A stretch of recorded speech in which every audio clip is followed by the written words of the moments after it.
Salam bola mata 11. Gonjang-ganjing calon lawan timnas Indonesia di FIFA Matchday akhirnya berakhir.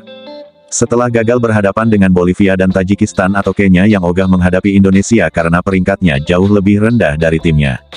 Bahkan Burundi yang memang ditawari bertandang ke Indonesia bersama Kenya nyaris ditikung Kenya untuk melakukan laga uji coba menghadapi timnya 25 dan tanggal 28 Maret nanti.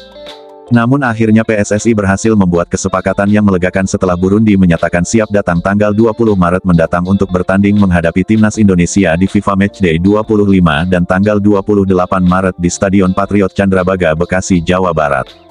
PSSI resmi mengumumkan 28 nama pemain timnas Indonesia untuk laga lawan Burundi pada Selasa tanggal 14 Maret tahun 2023 usai negara asal zona CAF ini memberikan jawaban pada Senin malam tanggal 13 Maret tahun 2023. Dari 28 nama pemain yang dipanggil sebagian besar adalah nama-nama lama saat Piala AFF 2022 kemarin. Dan kini bisa lebih lengkap setelah ada nama Sain Patinama yang memang baru selesai berpindah federasi dan mengucap sumpah sebagai WNI pada akhir Januari tahun 2023. Sayangnya Sandy Walsh namanya masih belum terlihat, juga kemungkinan Sandy Walsh diragukan tampil karena masih berkutat dengan cedera pasca laga Piala Belgia.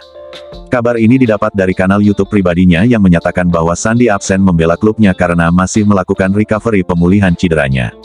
Selain itu terdapat 4 nama pemain timnas U20 Indonesia yang tampil baik di Piala Asia U20 Uzbekistan, yaitu Muhammad Ferrari, Zaki Ashraf, kiper Dava Fasha, dan Doni Tri Pamungkas. Mungkin Sintayong ingin memberi pengalaman lebih bagi pemain Garuda Muda dengan atmosfer FIFA Matchday untuk persiapan Piala Dunia U20 2023. Selain itu dua bersaudara milik PSM Makassar, Yakob dan Yance Sayuri, kini semuanya dipanggil oleh Sintayong. Pemain-pemain abroad dipersiapkan meski tak semuanya diantaranya ada Asnawi Mangkualam, Elkan Bagot yang baru pulih dari cedera, Jordi Amat Pratama Arhan, dan Sadil Ramdhani. Satu lagi muka lama yang bersemi kembali cukup mengejutkan, gelandang mungil lincah milik Persija yang jarang tersorot timnas Indonesia, Rico Simanjuntak, akhirnya menarik perhatian Coach Sintayong. Meski tak muda lagi berkat penampilannya yang impresif bersama klubnya di papan atas Liga 1, keterampilan Rico kembali diuji di tim nasional. Nama Egy Maulana Fikri rupanya tak bisa dilupakan Sintayong.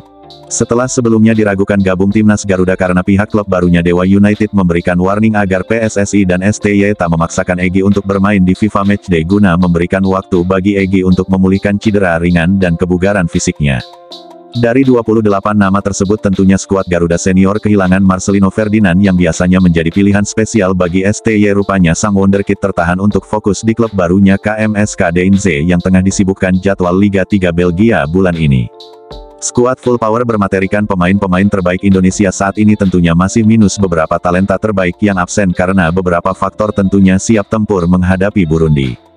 Meskipun namanya masih begitu asing di telinga publik sepak bola tanah air jika dibanding tim-tim asal benua Afrika yang sering mentas di Piala Dunia, langganan Piala Afrika, atau nama-nama beken pemain top asal Nigeria, Kamerun, Ghana, Maroko, Mesir, Aljazair, Senegal, Pantai Gading, atau Afrika Selatan yang banyak bercokol di klub-klub raksasa Liga-Liga Eropa. Burundi yang saat ini bertengger di peringkat 141 FIFA atau berada 10 tingkat di atas timnas Indonesia saat ini juga memiliki para pemain abroad yang tersebar di klub-klub benua biru Eropa. Jika menilik skuad yang sering diturunkan pelatih Burundi, ada 15 nama pemain seniornya yang bermain di luar negeri. Salah satunya yang paling berpengalaman adalah Saido Brahino, striker 29 tahun yang pernah setim dengan Sandy Walsh di klub Belgia Zulte Waregem. Sebelum pindah ke Liga Inggris Stoke City dan musim ini bermain untuk klub papan atas Liga Utama Siprus AL Limassol. Saido Brahino memang satu-satunya pemain yang paling menonjol. Karena pernah melanglang klub-klub Liga Inggris seperti West Bromwich Albion, Northampton Town, hingga Sheffield Wednesday, pastinya akan dibawa pelatih Burundi Jimmy Ndayizeye, dan posisinya sebagai juru gedor akan menguji ketahanan 3 bek sejajar dalam formasi andalan yang akan dimainkan oleh STY. Pemain seperti Jordi Amat, Elkan Bagot, Kapten Fahrudin Arianto atau Rizky Ridho, dan di bawah Mister Nadeo Argawinata yang disinyalir akan menjadi line up di belakang timnas Indonesia. Dua gelandang bertahan Mark Klok dan diantara Ricky Kambuaya atau Rahmat Irianto menjadi aktor penyeimbang di lini tengah. Dua posisi sayap bisa diisi Sain Patinama atau Asnawi di kanan dan Pratama Arhan atau Yakob Sayuri di kiri.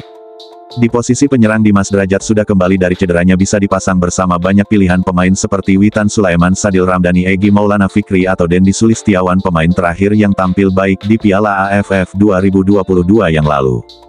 Coach Shin Tae-yong pun sepertinya jangan melupakan striker muda Ramadan Sananta yang tengah moncer dan penampilannya terus meningkat bersama klubnya PSM Makassar.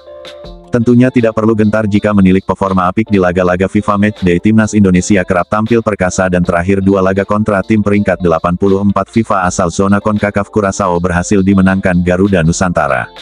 2 laga kali ini kontra Burundi diprediksi akan dimenangi skuad Merah Putih demi terus menaikkan peringkat dunianya agar tak kesulitan lagi mencari lawan tanding ke depannya karena alasan peringkat timnas yang rendah.